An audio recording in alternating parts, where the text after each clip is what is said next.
భగవంతుడు కూడా అపవిత్రం అవుతాడా ఎప్పుడైనా?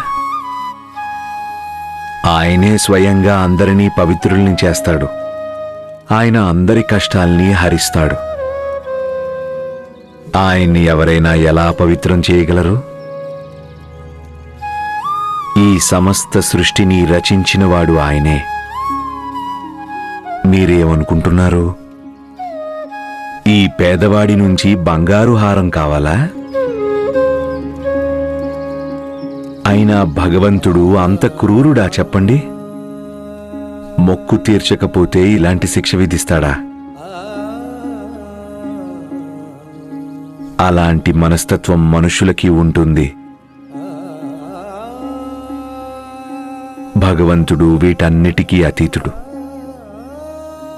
అందుకే ఆయన అందరికీ దైవం.